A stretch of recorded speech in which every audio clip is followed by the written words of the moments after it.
Hello and welcome to a Dungeons & Dragons story. Today, I'm just going to tell you a story about something that happened in one of my campaigns. First off, going to apologise if I look very shiny. It's because it's really hot in this room. It's really hot outside and we have no sort of air conditioning or anything of the sort. And it's really hot. And the light that I'm using to get good lighting on this video puts out a ton of heat. So basically, it's all your fault, is what I'm saying. So this first D&D story I'm going to be doing today is about the time that beans killed 2 of my player characters in a campaign that I was DMing. Beans. So let's start with a bit of context. So for the first mini arc of this campaign, essentially, I rolled treasure to see what these guys got. They did their first sort of mini boss battle, as it were. The first kind of big thing. They'd done a few small encounters beforehand where they just kind of got to test their new abilities. It was the very start of the campaign, and for the first kind of big thing that happened, I rolled treasure to see what they got, and one of the things that they got was a bag of beans. So for those unfamiliar, these aren't just regular beans. These are in fact a magic item that you can have. And basically the premise is that you plant a bean and then an effect happens. The DM rolls on a table to see what happens. Some of them are harmless and fun. Some of them are incredibly deadly. And yeah, this might be a bit of a powerful item to give to the hands of the brand new adventurers. Very low level party. I think they started at level 2 or 3, I want to say. So it was a very low level party, and I gave them the bag of beans, and I thought it'd be a bit fun, a bit chaotic, a bit of a laugh. I didn't think it was going to kill anybody, but, well, we'll get to that. So the effects on the bag of beans table range from stuff like you can create a blue campfire for 24 hours, or a load of shriekers spout, which do, they don't do anything, they're just annoying because they shriek incessantly. Or you can have the other end of the scale, which is you can have a pyramid spawns, and in the middle of that pyramid is a mummy lord, and the pyramid is considered the mummy lord's lair. But I thought, well, my PCs won't be dumb enough to plant beans in situations where they shouldn't, right? So they got their bag of beans, they went back to the town where they first started, where they actually got their mission to go out and do this job that they were doing, and pretty much instantaneously when they got back to this town, they thought now would be a good time to plant a bean. So I rolled on the table, and one of the effects that could occur from this one is a statue spawns out of the ground and it verbally mouths off the person who planted the bean. The statue is in their likeness, like exact likeness, and the statue just mouths off the person that planted the bean, and if it sees anyone else around it, it tries to convince them that the person that planted the bean is a terrible person and they should, be killed and stuff. In fact, I'll read the actual description for it. Here we go.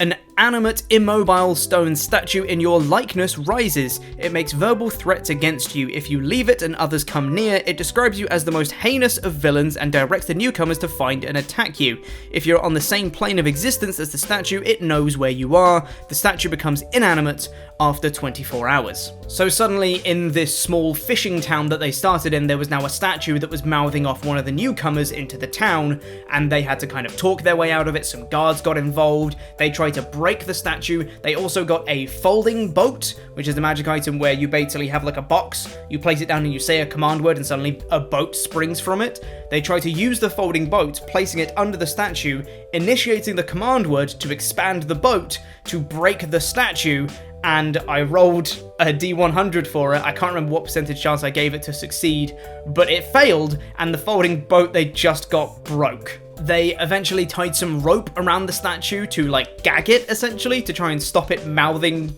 them off. It was a whole ordeal.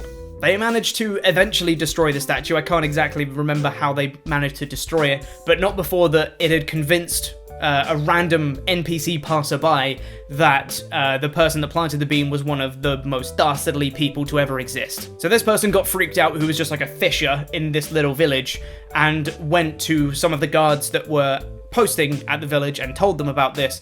Guards got involved, they had to talk their way out of it, and they essentially destroyed the statue, said they were going to clean it up, and then they could go on their way. They didn't clean it up, and they left. But literally on the outskirts of the town, because apparently learning lessons is for chumps, they decided to plant another bean, because it can't be as bad as the first time. I think that's a direct quote. This one spawned some pink frogs that just kind of erupted out of the ground, and as soon as they get touched, they turn into a random monster. These ones turned into rust monsters, and they had to fight them off. It started rusting one of the PC's short swords, I think. It became like a -1 short sword because of it. But the real killer, literally, came a little bit later on. They had made this adventure, they'd left the town behind them, they'd stopped planting the beans because they realized how dangerous it could potentially be, and they were just about nearing the outskirts of one of the big cities in this campaign, and they just saved this little hamlet, essentially, from a raid. There were some burning buildings. These people had come to raid the farming supplies that they had, and the food and the resources.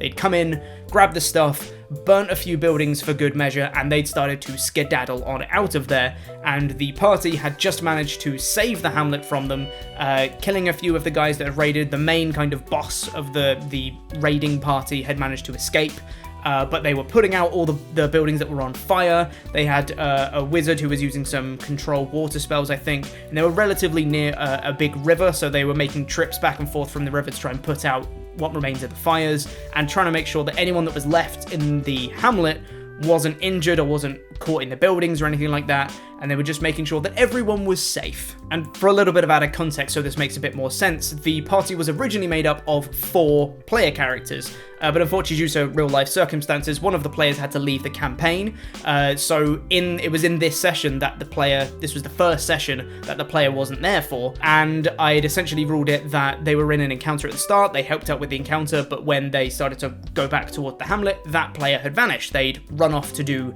something. So one of the other PCs, after they dealt with the raid and the buildings had been taken care of and everything was coming down to a little bit of a lull, they said, I'm going to go back to where we were and I'm going to look for this other PC that had vanished. Which left the other 2 PCs, the most chaotic of the bunch, who thought, you know what this hamlet needs? After we've just saved it from a raid, the buildings are just still smoking.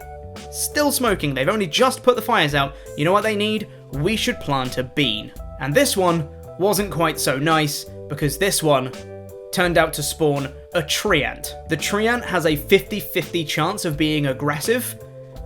Oh boy, did I roll low for this one. It was very, very aggressive, and it attacked the 2 things that were in front of it. They did not stand a chance. They were like level 3 or 4 at this point, and the treants CR level 10. There was only 2 of them at this point. The other guys were off. One player had left the campaign. The other one was looking for that character, keeping the role-playing alive, essentially. And I'd literally just introduced a new player to come in to keep the party at 4 members. I'd introduced a new player who had just come into the party at this point and encountered them at the hamlet. He saw the treant and said, I'm out, and just bounced and ran after the other PC who was looking for the vanished character. So it was just the 2 of them left in the hamlet fighting this treant. They didn't stand a chance. The treant murdered them. They decided not to run, for whatever reason, and the treant then went on a rampage and destroyed all the buildings that they just saved from being burnt down. That literally forced everyone that had just been rescued, they'd just come on the brink of death and been saved by this epic adventuring party. They now had to flee for their lives due to the actions of that very same party. So the other PC that had left to go look for the other character came back to the town and just saw a destroyed hamlet, all the buildings destroyed, and the 2 remains of the people he was traveling with. So essentially, one of them had vanished, and 2 of them were now dead, leaving no one that he used to travel with. So he just lost all other 3 members of the party he was originally with, before eventually meeting up with some new ones, which is of course the same players with their new characters, not too long afterwards. There's technically still 1 bean left from the horde that they got of beans, because I think it's 2d4 beans that they get, and I think they got a total of 4 or something like that. There's technically still 1 left, but it's the one remaining PC from the beginning of the campaign. He's the one who's got it left. he's kept it on him and he said, I am never planting this bean ever again because I've seen what can happen. It can literally kill people. I'm just keeping it for safekeeping so that no one can ever plant it, which I think is a bold move because you know it's going to come back up at some point in the campaign. Beans, man, they'll get you. So if there's ever going to be a moral to the story, I guess, be careful what you give as treasure to your party, especially if they're low level, because there can be stuff that's some really, really deadly stuff. And also, I did warn them several times and I said, guys, these beans are very, very dangerous. Please use them with caution. Like, I warned them every time they planted it. As soon as I gave them the beans and every time they planted a bean, I said, guys, just so you know, you got quite lucky with this one. It can be really, really deadly, just so you know.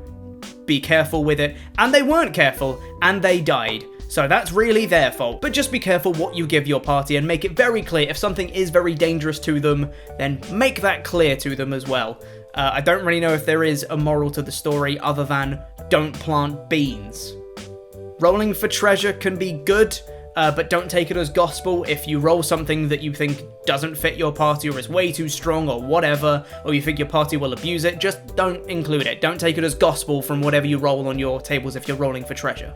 And that's going to be it. That is the story of how beans killed 2 PCs in a campaign I was DMing. Have you got any similar crazy stories about some wacky magical item doing way more than you thought it would when you originally gave it to your party? Let me know in the comments below. And if you like this video, make sure to let me know so I can make more of these stories. I've got quite a few. This campaign's been going on for like over 2 years at this point, so I've got quite a few stories from this campaign. So if you want to hear more of them, make sure to let me know and I will do my best to try and share them with you. And of course, subscribe, enable notifications, and if you're watching in the future when there's end cards and stuff, press them on the screen. Do all the YouTube stuff. I've been Pete Quinnell. Follow me on Twitter and Instagram at Pete Quinnell, and this was Warcaster.